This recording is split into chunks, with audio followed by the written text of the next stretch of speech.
Halo, selamat datang kembali di channelnya para fans Manchester United yang selalu berpikir logis dan sistematis, yaitu channel United Identity.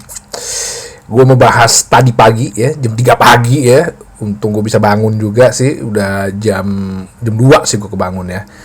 Jadi supaya tidurnya lebih enak agak cepetan semalam, jam 9 malam gue udah tidur ya, karena daripada ngantuk-ngantuk gitu ya, terus melihat tim kita yang kesayangan kita Manchester United bermain hasilnya nggak memuaskan kan, lebih nyesek gitu ya.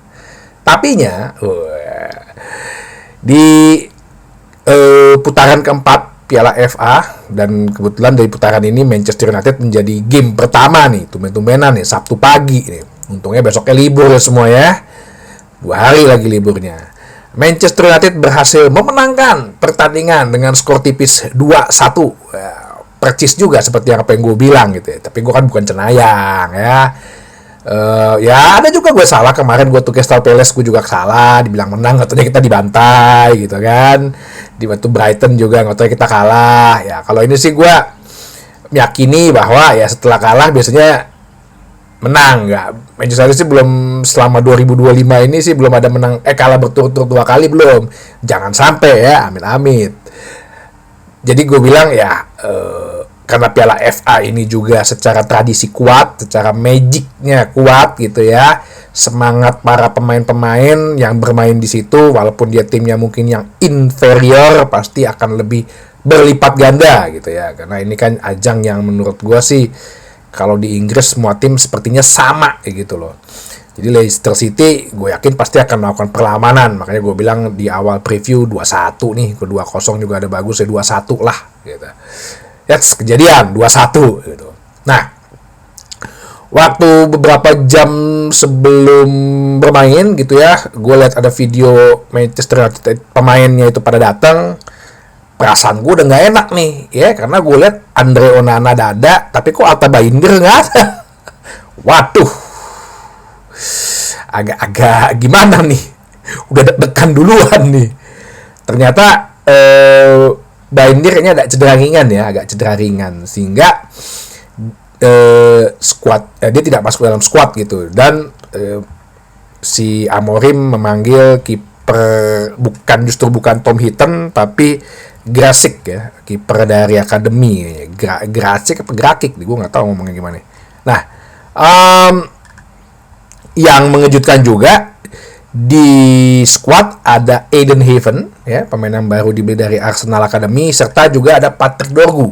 Nah, pada saat formasi starting line up keluar, yaitu akhirnya di kiper Andre Onana, di sektor back kanan, tengah kanan Leny Yoro, back tengahnya Harry Maguire, back tengah kirinya Mazraoui ya, seperti yang gue bilang.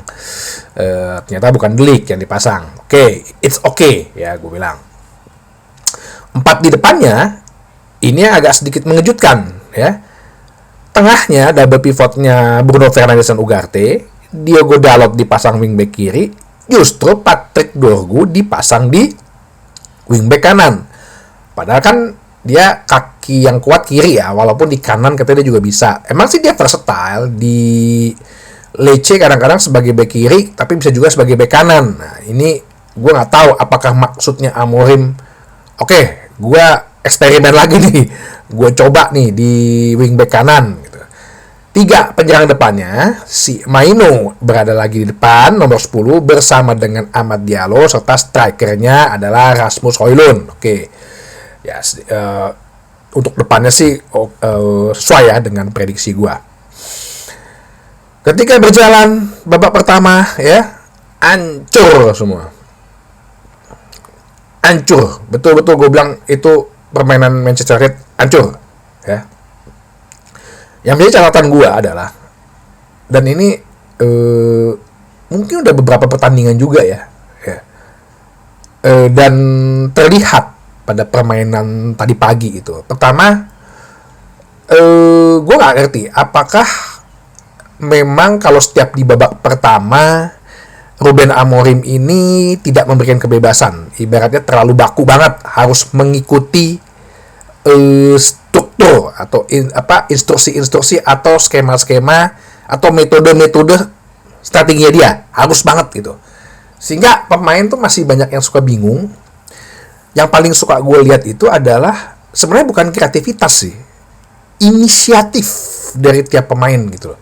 Ya, kalau kreativitas ya sebenarnya sih di babak kedua tuh lumayan kelihatan gitu loh. Maksudnya mungkin dibebasin aja berkreasi. Tapi ketika babak pertama mungkin Ruben Amorim sangat baku untuk menerapkan strategi dia gitu ya, pakemnya dia dengan instruksinya yang harus dengan sangat-sangat metodis banget gitu. Pemain lebih kepada bukan tidak bisa berekspresi ya, jadi kurang berinisiatif gitu loh. Contoh nih ya temennya udah lari, dia masih nunggu gitu loh. Pace-nya udah kesana, udah terbuka, tapi tidak ada yang umpan. Udah mau diumpan, pace-nya, ruang geraknya nggak ada yang buka. Nah seperti itu. Terus untuk kecepatan tadi ya, space bukan pace tadi, maaf tadi. Jadi maksudnya begitu mau udah pegang bola, space-nya nggak ada yang buka. Udah begitu space-nya kebuka, ruangnya nggak ada yang umpan.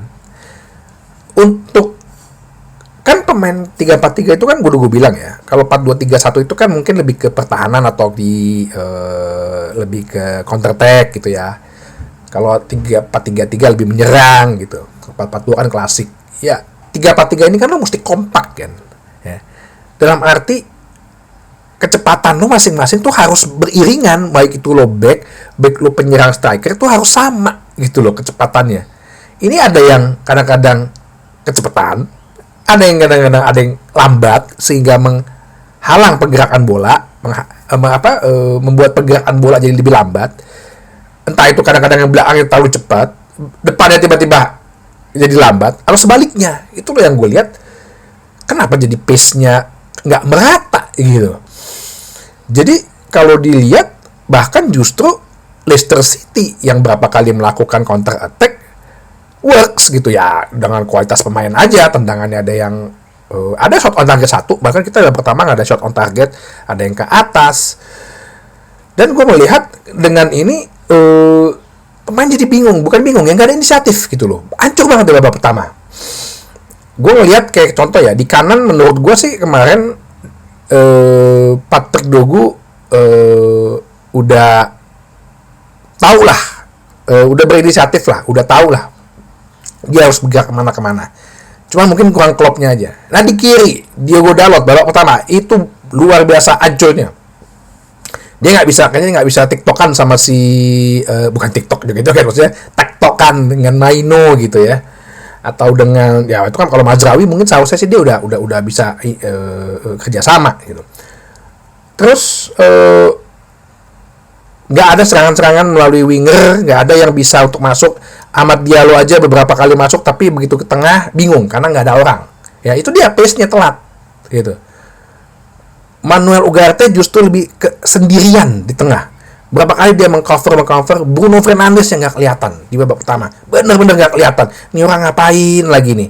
Ya mana umpan-umpannya dia gitu loh. Jadi gimana ya? Kalau menurut kan 3-4-3 ini kan layaknya seperti orkestra gitu ya. Orkestra simfoni gitu ya. Yang lo harus bersama-sama ketika temponya cepat-cepat, temponya melambat gitu loh. Ini kan nggak mungkin misalnya kalau dalam orkestra itu biola tiba-tiba lari duluan, terus violinnya atau yang sulingnya, flute-nya lambat, kan nggak mungkin, harus sesuai dengan iramanya. Nah ini yang gue lihat di babak pertama betul-betul terjadi sampai akhirnya kita ketinggalan melalui proses cutbacks dari Leicester City. Ya, gue kan udah pernah jelasin ya cutbacks itu apa ya. Beda nih kalau cutbacks di American football, itu dia bawa dari depan lewat tengah gitu ya. Penyerangnya ibaratnya gitulah. Nah, kalau cutbacks ini kan gue udah pernah jelasin. Jadi penyerang sayap, biasanya sayap winger atau wingback, masuk ke area pertahanan lawan, dalam hal ini kotak penalti, terus memberikan umpan mendatar dan pelan ya, nggak terlalu kencang ya, kencang kan relatif ya. Dan biasanya itu masuknya ke daerah ruang tembak, yaitu yang di depan 6 yard box, di depannya gitu. Leicester City sekali bikin begitu berhasil. Ya walaupun itu bukan salah Onana banget sih ya. Kencang tendangannya, masih untung bisa diblok, tapi bloknya itu mentalnya ke pemain Leicester City. Sehingga gol lah yang diciptakan oleh si De Cordova-Reid. Di 1 menit belum babak pertama selesai. Oke, di babak kedua, gue juga agak bingung juga. Dorgu kenapa diganti ya? Gue pikir dia bakal pindah ke kiri gitu loh. Biar si Dalot di kanan. Ternyata Dorgu diganti dengan si Garnacho. Apakah karena Dorgu belum terlalu cetel banget ya? Sebenarnya nggak juga sih kalau masalah fisik. Kan dia di Lecce juga main terus ya, main 90 menit terus, main full time terus gitu. Si Amorim sih beralasan ya dia baru 3 kali latihan gitu ya. Mungkin gue kasih dulu lah 45 menit gitu lah untuk menyesuaikan. Tapi kalau dari sisi bakat, nih anak ada, dia bisa memahami cara mainnya, strateginya, fisik untuk bermain di Liga Inggris dia bisa ya, cukup tinggi badannya, gede gitu. Ya menurutku tinggal diasah aja si Patrick Dorgu ini. Nah, begitu si Dorgu diganti si Garnacho, sehingga Maino di kanan, ke penyerang kanan, Amat jadi wingback, Dalot menjadi di kiri. Dalot agak lebih baik mainnya. Jadi ini gue kan gimana ya, kasihan juga dengan Amorim gitu loh. Ada pemain-pemain yang dengan pairing ini dan pairing itu nggak jalan, tapi dengan pairing yang satu lagi dia jalan ya.